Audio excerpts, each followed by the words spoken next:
कहता है guardian stand in fiduciary relation. क्या चीज? गार्डियन का फिड्यूशियरी रिलेशन होता है। क्या होता है? फिड्यूशियरी रिलेशन के आपका वो अमानतन रिलेशन होता है, उसको अमानत दी जाती है, एक चीज अमानतन दी जाती है, ठीक है। टू इज वार्ड, वार्ड के अगेंस्ट उसका फिड्यूशियरी रिलेशन होता है, वार्ड के अगेंस्ट उसका फिड्यूशियरी रिलेशन होता है। अच्छा, and save as provided by the will, वो जो विल में बताया गया या दूसरे इंस्ट्रूमेंट में कुछ बताया गया तो उससे, वरना इफ एनी अगर कुछ बताया गया तो, ठीक है। Will other instrument by which he was appointed or by which he act, he must not make profit out of his office। देखें, कहता है विल में या किसी दूसरे इंस्ट्रूमेंट में अगर कहा गया है कि जी गार्डियन वो जो है माइनर अपनी कोई प्रॉपर्टी बना सकता है, कोई आपका कोई प्रॉफिट ले सकता है, या कोई इतनी इंटरेस्ट ले सकता है, इतनी फीस ले सकता है, इतनी फला फला कर सकता है, तो वो तो उसके अकॉर्डिंग होगा, वो तो उसके अकॉर्डिंग होगा।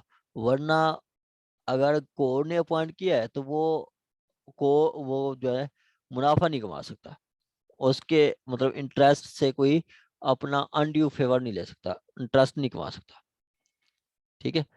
इंटरेस्ट नहीं कमा सकता, ये कहा गया है 20 में, ये कहा गया है 20 में, ठीक है।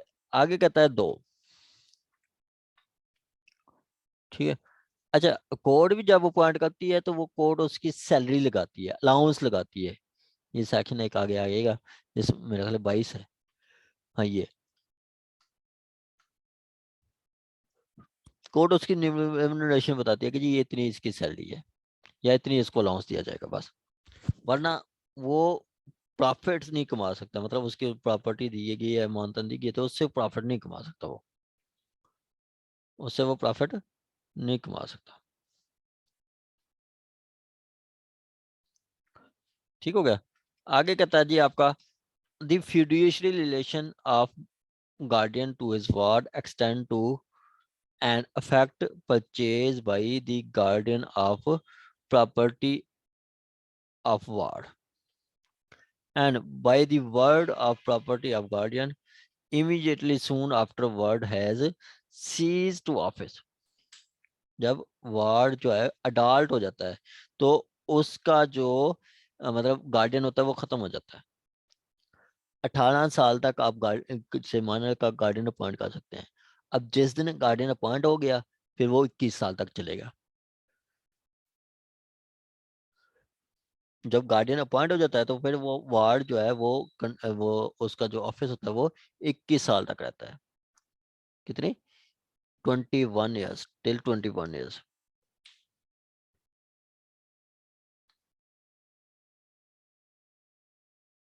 ठीक हो गया। आगे कहता है fiducial to extend to the effect and effective by purchase. अच्छा, वो परचेज भी कर सकता है, आपका गार्डियन जो है वो परचेज भी कर सकता है, और purchase by guardian of property of ward and by ward of property immediately after the soon ward sees, and generally all transaction while the influence still last and recent, still last and recent। देखें, आपका suppose के शुएब साहब guardian हुए, एक minor के guardian हुए, और वो गार्डियन हो गए तो क्या हुआ कि जी आपका उसने परचेज की, माइनर के लिए एक परचेज की, कल को ये इनकी गार्डियनशिप सीज हो जाती है, मतलब ये 39 के तहत रिमूव कर देते हैं, या 40 के तहत ये खुद रिजाइन दे देते हैं, या आपका 41 के तहत ये प्रॉपर्टी इनकी सीज हो जाती है किसी भी वजह से। तो जो इनकी ट्रांजैक्शन थी, कोई चीज इन्होंने परचेज की थी माइनर के लिए, वो रहेगी। वो ये नहीं होगा कि जी गार्डियन रिमूव हुआ तो वो प्रॉपर्टी भी खत्म होगी, नहीं, वो रहेगी।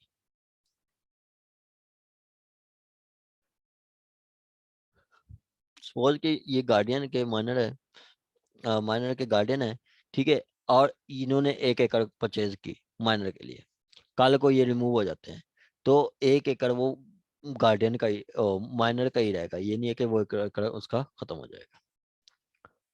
आ गया जी आपका guardian of minor as to guardian, capacity of guardian as to minor.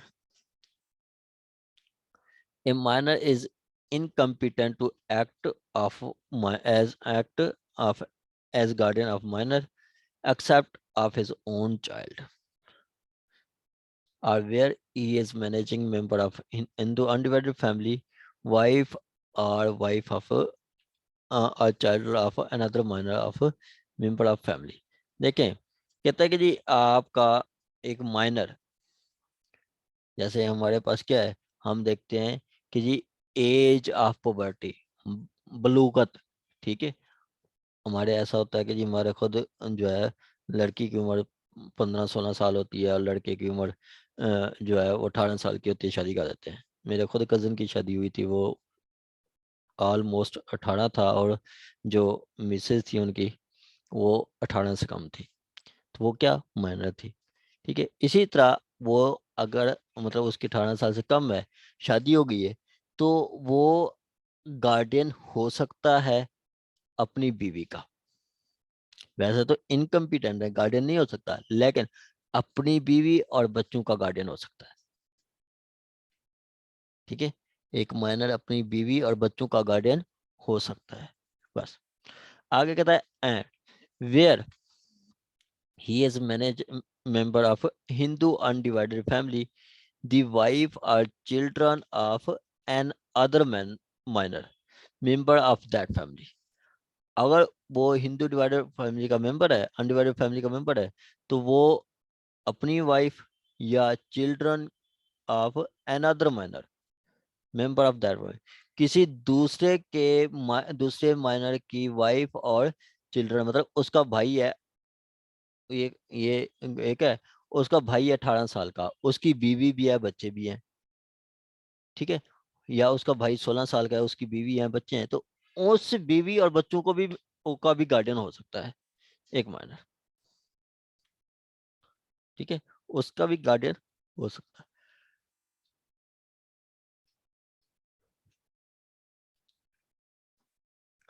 आगे कहता है रेमुनरेशन ऑफ गार्डियन। आगे कहता है a guardian appointed or declared by the court shall be entitled to such allowance,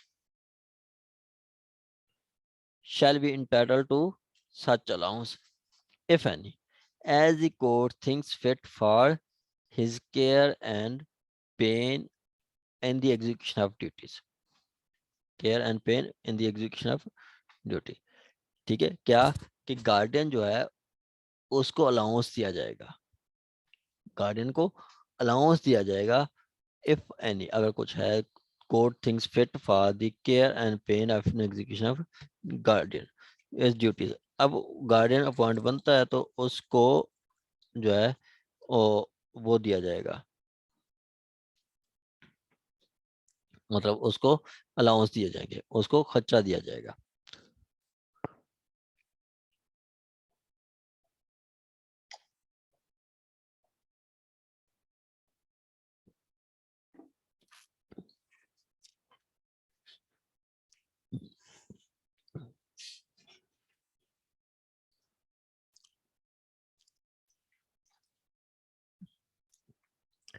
आगे कहता है जी व्हेन व्हेन व्हेन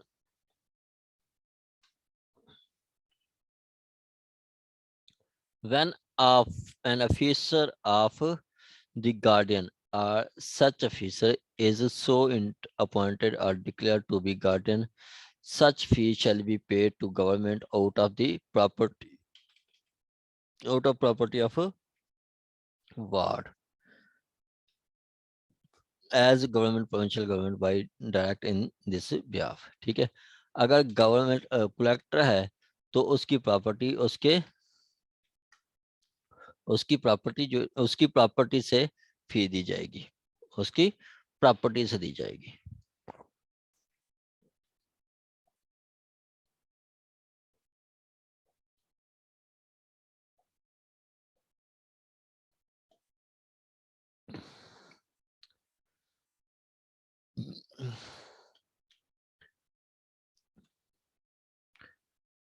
आ गया जी आपका control of collector as a guardian.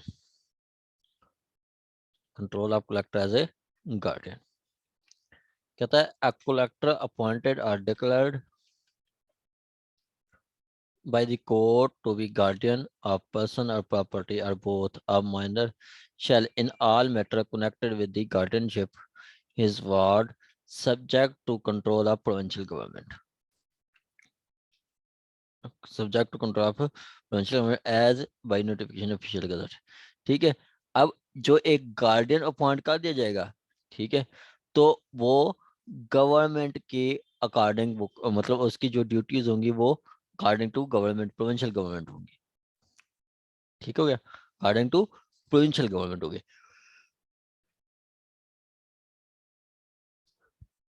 जब कलेक्टर होता है ना, तो उसकी जो प्रॉपर्टी को मैनेज करता है कलेक्टर, वो मैनेज कर रहा था, वो सारी चीजों को वो कलेक्टर देख रहा था, वो अकॉर्डिंग टू आपका मतलब जो गवर्नमेंट की ट्रांजैक्शन या गवर्नमेंट के रूल्स वगैरह होते हैं उनके अकॉर्डिंग वो कंट्रोल कर रहा होता है। आ गया जी ड्यूटीज ऑफ गार्डियन। ये आपका पर्सन है, duties of guardian of person.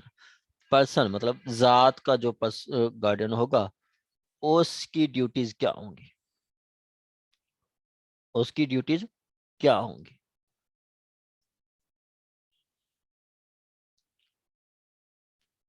कहता है a guardian of person, a guardian of person of a ward is charged with the custody of ward and must look to his sport, health and education।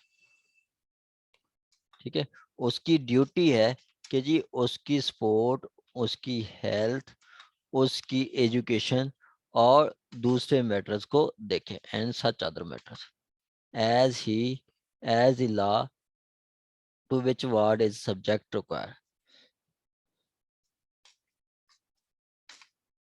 ठीक है, to subject is require.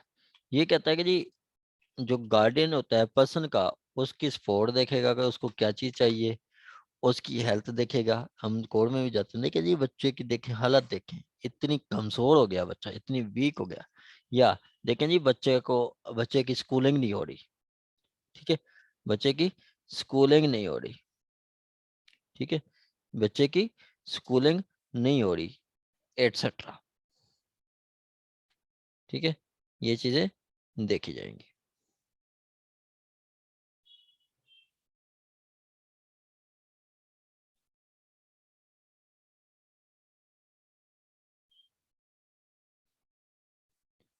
आगे कहता है if ward leave or remove from custody. देखें अब ये, अब section 12 क्या था, interim custody. Section 12 interim custody था। ठीक है, और ये आपकी परमानेंट कस्टडी है। इंटरम कस्टडी, इंटरम कस्टडी ये आपकी परमानेंट कस्टडी है, इंटरम कस्टडी। ठीक है, और उसके बाद सेक्शन 13 में एविडेंस होती है, और एविडेंस के बाद डीप एप्रिसिएशन के बाद कोर्ट देखती है कि जी वेलफेयर ऑफ माइनर कहाँ पे लाई करती है, किसको बच्चे दिए जाए। ठीक है, किसको बच्चे दिए जाए।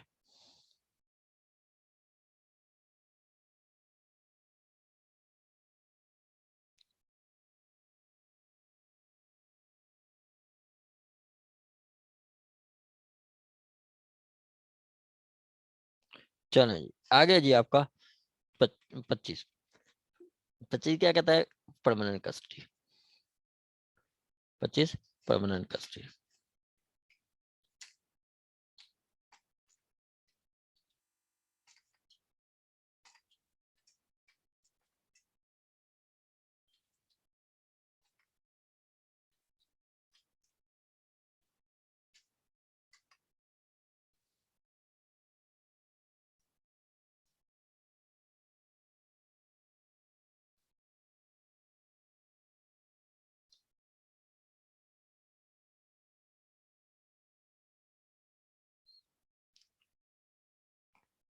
आगे जी आपका कहता है इफ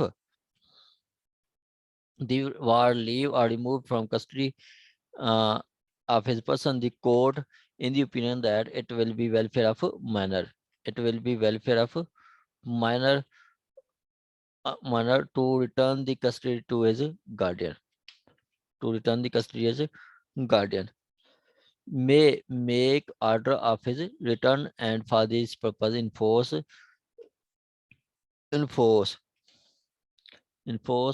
the अच्छा देखें मे रिटर्न, रिटर्न कैसे, अब सपोज के माँ बाप ने दावा दायर किया, इंटरम कस्टडी बाप को मिल गई, ठीक है। अब एविडेंस ली गई, एविडेंस में देखा गया कि जी बाप लिटरेट करता है, बाप का कैरेक्टर नहीं सही, बाप मतलब केयर नहीं करता, बाप जो है स्कूल नहीं भेजे, स्कूलिंग नहीं हो रही, फलां नहीं हो रहा, एविडेंस से पता चला, तो फिर कोर्ट क्या करेगी, बच्चे को रिटर्न करेगी और वापस माँ को दे देगी। इसी तरह अगर माँ को इंटरम कस्टडी मिल गई है तो रिटर्न करके बाप को दे देगी। तो ये कहा गया है, ठीक हो गया। आगे कहता है and make order for his return and for the purpose of enforcing the order make cause the ward to be attested and delivered into the custody of guardian, guardian को दे दिया जाएगा, ठीक हो गया। आगे कहता है if for the purpose of the ward court में exercise the power conferred under special so by section 100। देखें जब भी मीटिंग नहीं होती, ठीक है, जब भी मीटिंग नहीं होती, सपोज मैंने आपको ये दिखाया था गार्डियन एक्ट,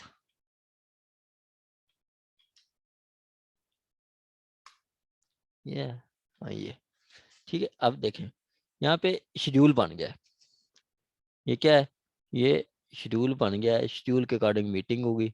अगर ये है मीटिंग, ठीक है, ये मीटिंग है कि जी फादर ये रिस्पोंडेंट जो है वो will meet minor petitioner director to produce on fourth Saturday of every calendar month from 11 to 1, 2 घंटे मीटिंग होगी हर चौथे सैटरडे, एक महीने के आखिरी जो सैटरडे है, सैटरडे होता है मतलब 4 भी हो सकते हैं, आखिर एक महीने का जो चौथा सैटरडे आएगा उसको मीटिंग हुआ करेगी 2 घंटे। अब सपोज के 11 बजे ये जो रिस्पोंडेंट है फादर, ठीक है, वो बच्चे नहीं लेके आता मीटिंग करवाने के लिए, ठीक है, तो कोर्ट क्या उसके पास क्या रेमेडी होगी, कोर्ट क्या करेगी कि जी 100 का वारंट इशू कर देगी और बच्चे ले बैलफ को भेजेगी और बच्चे उस घर से लेके आ जाएंगे। हमारे ऐसे बड़ा हुआ था, एक केस हमारा चला था समरीन राना वर्सेस आबिद इस्लाम, उस मैडम ने बहुत तंग किया था, बहुत तंग, बच्ची जान के नहीं ले आती थी, हमारी क्लाइंट थी, ठीक है, बहुत तंग करती थी, ठीक है। तो आजकल वो माशाल्लाह इस्लाम अमेरिका सेटल हो गई है, ठीक है। तो एनीओ वो बहुत तंग करती थी, हर दूसरे दिन वो एलमत जाता था, वो जाके वो बेलफ जाता था, जाके उसके घर से बच्ची लेके आता था। चलें जी आगे जी आपका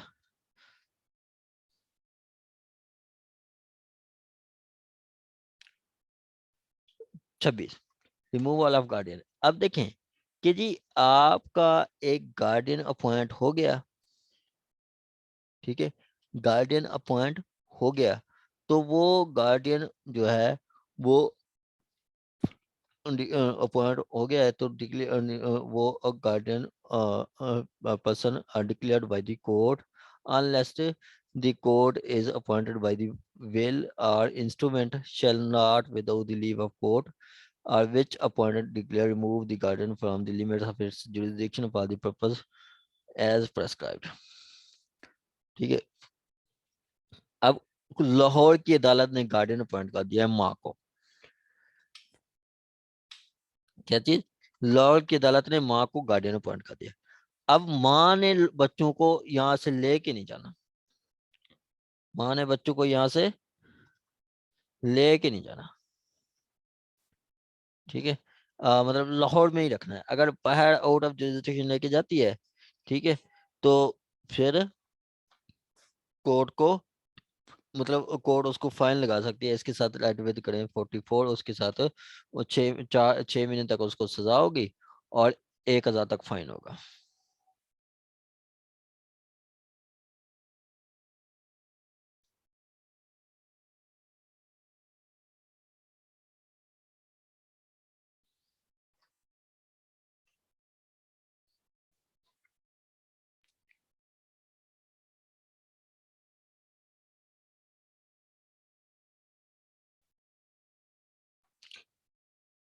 ठीक हो गया जी।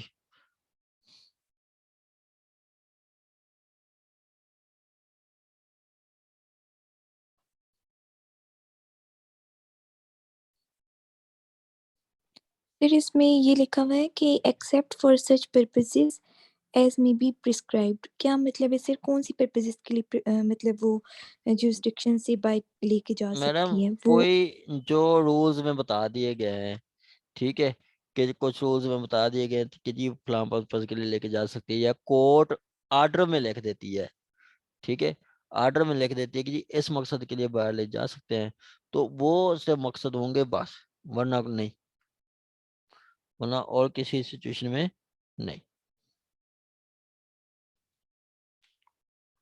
ठीक हो गया।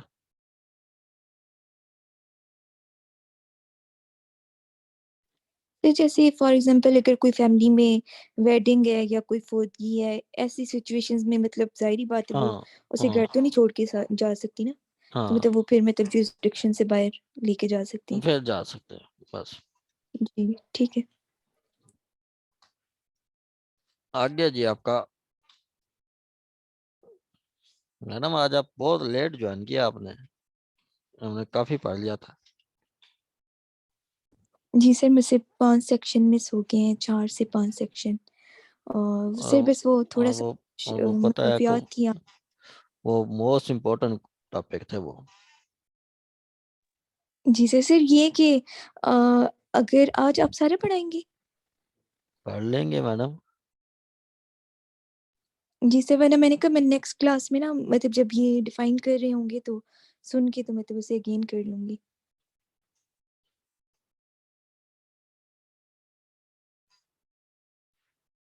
आगे जी आपका।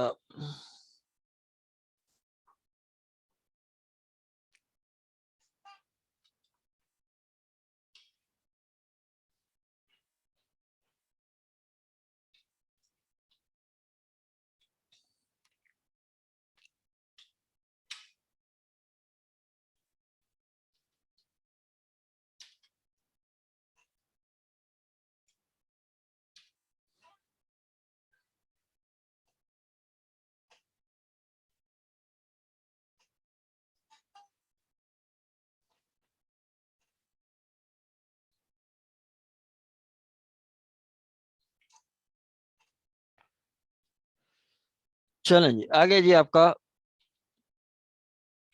Guardian of property. प्रॉपर्टी का जो गार्डियन होगा उसकी क्या ड्यूटीज होंगी, ठीक है, उसकी क्या ड्यूटीज होंगी गार्डियन ऑफ प्रॉपर्टी की। कहते हैं duties of guardian of property.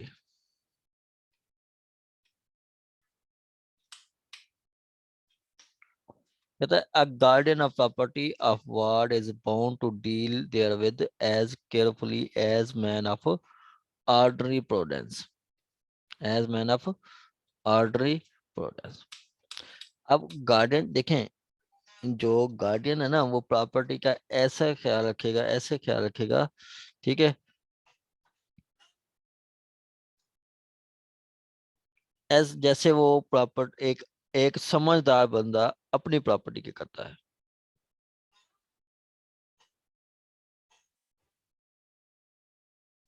ठीक है,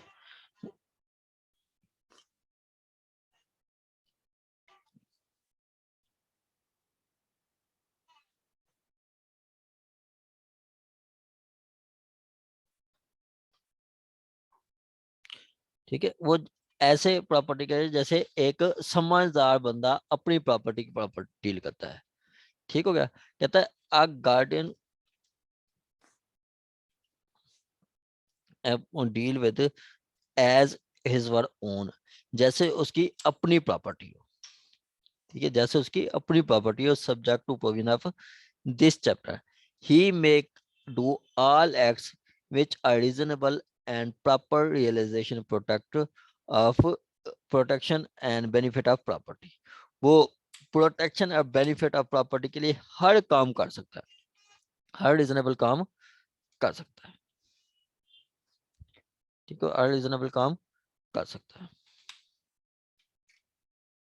ये इजी है, बहुत इजी है। कोई आप मतलब ऐसे ऐसे नोट्स बनाते रहे तो ये बहुत अच्छा समझ आ जाएगा आपको। आगे के जी आपका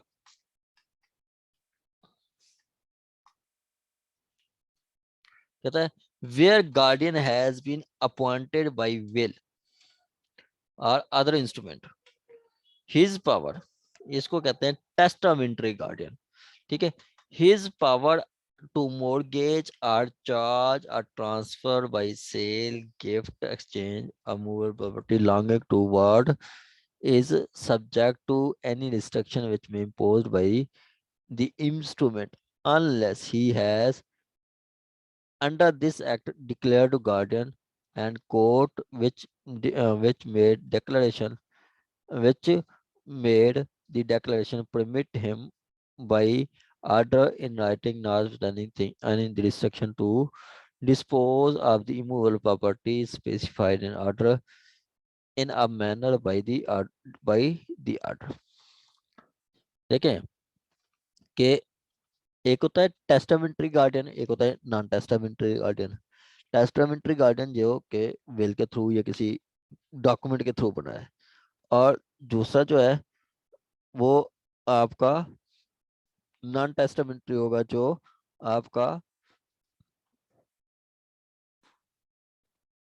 नॉन टेस्टामेंट्री गार्डियन ऐसा गार्डियन जो किसी मतलब कोर्ट के थ्रू अपॉइंट हुआ है। ठीक हो गया। आगे कहता है अगर टेस्टामेंट्री गार्डियन है तो वो कोई प्रॉपर्टी सेल परचेज चेंज कर सकता है, लेकिन जैसे उस एक्ट में बताया गया है, उस डॉक्यूमेंट बताया गया है, डीड में बताया गया है, उसके अकॉर्डिंग। ठीक है, उस डीड के अकॉर्डिंग वो कर सकता है, वरना नहीं। ठीक है, और जो दूसरा है, दूसरा गार्डियन है, वो सेल परचेज करेगा through the permission of court. Court में made court which made the permit, court की इजाजत के साथ करेगा। अब देखें, कोर्ट से हम परमिशन लेते हैं, कोर्ट से हम गार्डियन बनते हैं, और कोर्ट से हम अपनी प्रॉपर्टी से मतलब माइनर की प्रॉपर्टी सेल करने के लिए हम एप्लीकेशन देते हैं, इजाजत लेते हैं कोर्ट से। ये 28 के तहत लेते हैं।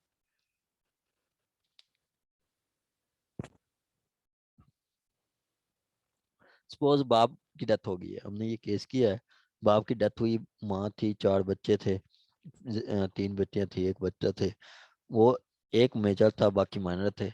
तो माइनर की प्रॉपर्टी सेल करने के लिए हमने कोर्ट में एप्लीकेशन दी, हमने कोर्ट में एप्लीकेशन दी कि जी बच्चों की वेलफेयर के लिए हमें प्रॉपर्टी सेल करने की इजाजत दें। तो कोर्ट ने कहा चलें सेल कर दें। फिर हमें सेक्शन 34 के तहत उसकी स्टेटमेंट देनी होती है सेमिनली कि जी हमने वो प्रॉपर्टी कहाँ कहाँ लगाई है, हमने वो प्रॉपर्टी कहाँ कहाँ पे इस्तेमाल की है।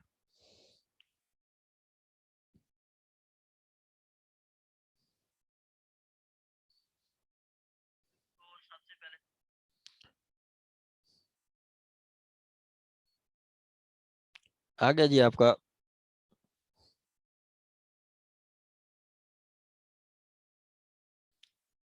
29, limitation of power of guardian. Limitation of power of guardian declared by court. कहता है where the person other than the collector or person or other than a guardian appointed by will or other instrument has been appointed or declared by the court to go to by the guardian of property of ward, he shall not without the previous permission of court, without the previous permission of court, sale, mortgage, sell, gift, or otherwise any immovable property of ward. ठीक है, वो मैंने आपको बताया कि जी court हम जो है अपॉइंट हुए तो हमने कोर्ट से इजाजत मांगी थी। एक्चुअली जब हम गार्डियन बन जाते हैं तो माइनर के एक्चुअल गार्डियन कौन होता है? आपकी कोर्ट होती है। कौन? एक्चुअल गार्डियन कौन होता है? आपकी कोर्ट। माइनर के इंटरेस्ट को कौन वाच कर होता है? आपकी कोर्ट। माइनर के इंटरेस्ट को आपकी कोर्ट वाच कर रही होती है। ठीक है, कोर्ट ने देखना है कि जी कौन पर्सन जो है वो मतलब प्रॉपर्टी ये सेल करनी चाहिए या नहीं। वैसे कोर्ट इजाजत दे देती है, वैसे कोर्ट इजाजत देती है। कहते हैं or lease any part of, और लीज भी करनी है तो कोर्ट की इजाजत है। Lease for the for exceeding term 6 months or more than 1 years beyond the date which is minor, more than for 5 years, or any term exceeding more than 1 year beyond the death on which minor the ward of sees। ठीक है, अब कहता है कि जी जो minor की property के लिए आप लीज दे सकते हैं 5 साल तक। ठीक है, 5 साल तक किया